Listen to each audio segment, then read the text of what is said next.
Can I take us forward? Yeah. Are we happy to move on? Mm-hmm. Just as it is right for me to think this of you all, he says in verse 7, after talking about his great confidence in God's work in them, because I have you in my heart.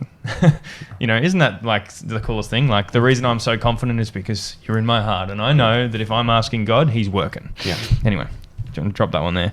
Inasmuch as both in my chains and in the defense and confirmation of the gospel, you all are partakers with me of grace. I love that at the end of verse 7, because what Paul is acknowledging is whether we are in chains or whether we are in the defense and confirmation of the gospel. So we're doing ministry. No matter what stage of life we're in, he says we're partakers together of the grace of God. I think that's a really great reminder for us when we're going through a hardship. God's grace is present even in that difficulty. Sometimes we have to look for it, and sometimes you have to look hard for it. But God is gracious to us even in our greatest struggles. I think it's in the book of Micah. There's this prophetic vision of the people being taken captive, I think, and so they're marching on their way into exile, and he pictures in this vision Jesus at the front of the company, marching with them into exile, which is a great, what a picture. That's a great way to see your suffering. Whenever you're going through something, the grace of God is present with you, if in no other way, in the fact that God is with you in the struggle. Anyway, that's cool. Very cool. Anyone else on verse 7, or do we keep going? No, I'm keen to get to verses like 8 through 10. So okay, go. Tell us what you want to say. Sure. So verse 8, for God is my witness, how greatly I long for you with all the affection of Jesus Christ. So let's just stop right there for a second. So I greatly long for you with all the affection of Jesus Christ. How much affection does Jesus Christ have for you? I know, right? Right? Like that is him on the cross, right? That is Jesus having complete and utter love for you. And so he's saying, I'm loving you with like that love. That is the degree to which I love you. Probably poetic license, but of course, such a great but intent aspiration, right? Yeah, for us to have. Aspirational. That's a good way of saying. Verse 9. Yes, verse and 9. This. Yes, and this I looked down and I was reading the wrong column. The wrong Paul. The wrong column. Oh. How did you get column out of Paul? Paul out of column. And this I pray, that your love may abound still more and more in knowledge and all discernment, that you may approve the things that are excellent, that you may be sincere and without offense till the day of Christ. So that last part, right? That's the objective, that you may approve the things that are excellent, that you may be sincere and without offense till the day of Christ. That's the result, right? So the way or the method to get there is what's in what we've just read previously. So you're praying that this love may abound still more and more in knowledge and all discernment. The N.T. Wright makes the point that this passage here, where it's including both knowledge and discernment and love, and it's combining them into this same block of experience and emotion and all the rest. Typically, we think of love as being primarily an emotional thing, whereas for Paul, it wasn't primarily an emotional thing. Yes, there was emotion involved, but it was all-encompassing.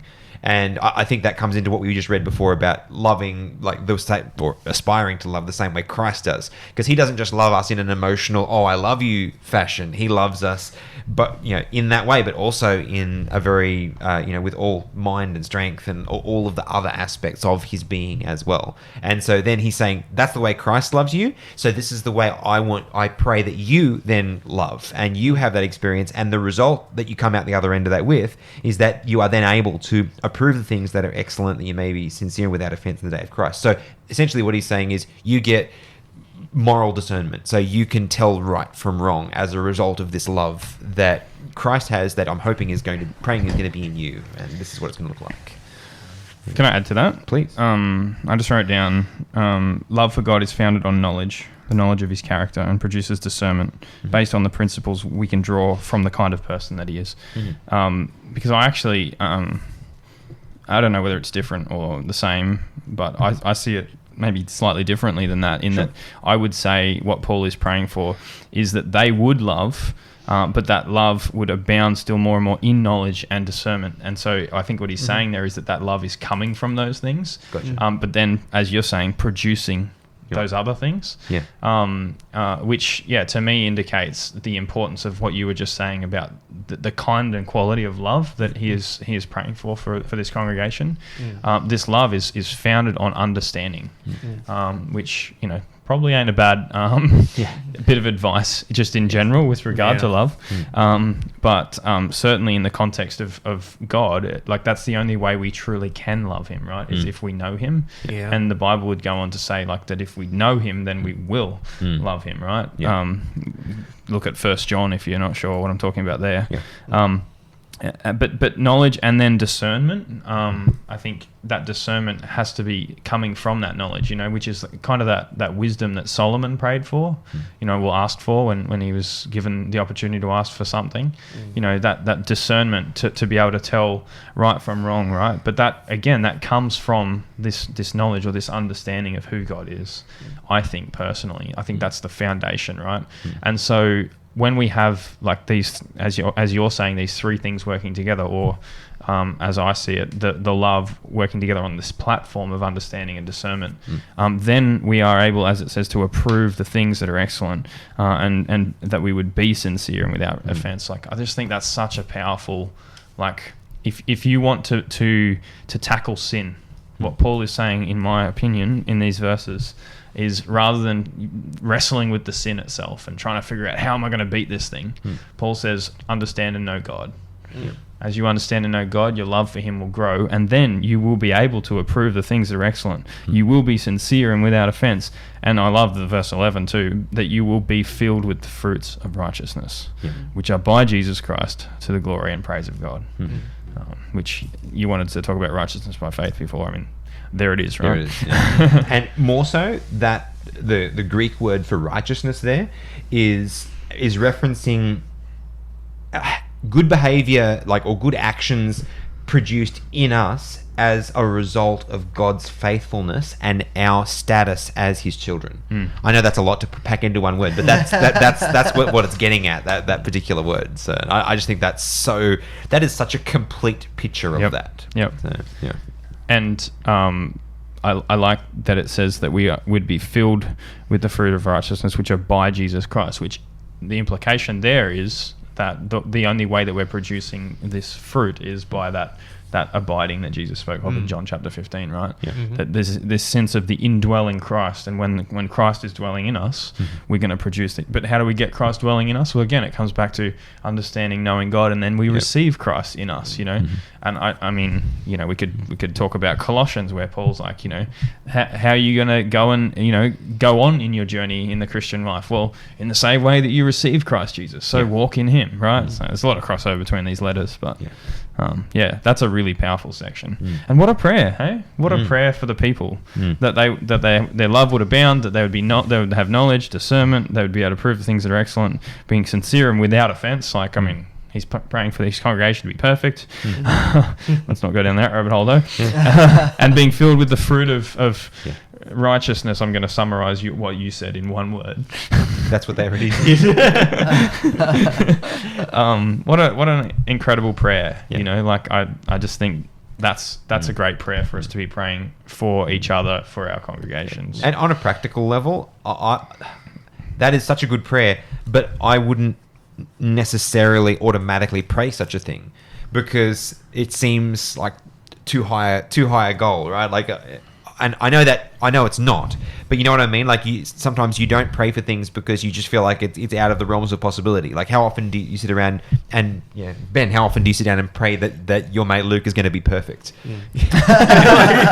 Don't need to. We stopped praying that years ago because we just know it's true. I was waiting for you to translate it. But my point is, we don't do that, right? Like, it's an odd thing to us, but to him it made total sense, because that's the goal. And of course it's the goal, but we don't think about it like that. So to me, I found this passage really encouraging for me, that I should be thinking bigger with my prayers for the people that I care about. And then insert verse 6 into that conversation that you were just having, and he's not just praying that prayer in hope; he's praying that prayer in confidence. Yeah. Yeah. Imagine praying confidently that Luke would be perfect. Why did I use that as an example? And that sounded really bad, I just realised. Like, I can have absolutely no confidence in that prayer. Steve-O wants to tell us about verses 12 to 14. I can see it in his notes. I can't believe you can read my writing. I think should be doctor, mate. I work with engineers. Fair. Yeah, well, I'll read them since we haven't. I Yeah. don't think we've read them yet. No, we haven't. Do you want to read all the way to like 18? Sure. It's like a block. Yeah, yep. Block it out. But I want you to know, brethren, that the things which happened to me have actually turned out for the furtherance of the gospel, so that it has become evident to the whole palace guard and to all the rest that my chains are in Christ. And most of the brethren in the Lord, having become confident by my chains, are much more bold to speak the word without fear. Some indeed preach Christ even from envy and strife, and some also from goodwill.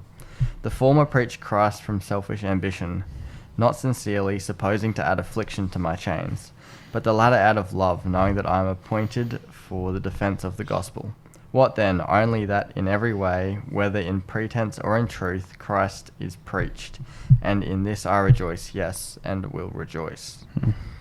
So yeah, in my notes, I said that particularly 12 through 14, even in Paul's chains, he's using that situation to spread the gospel. Like, he's not letting it limit him.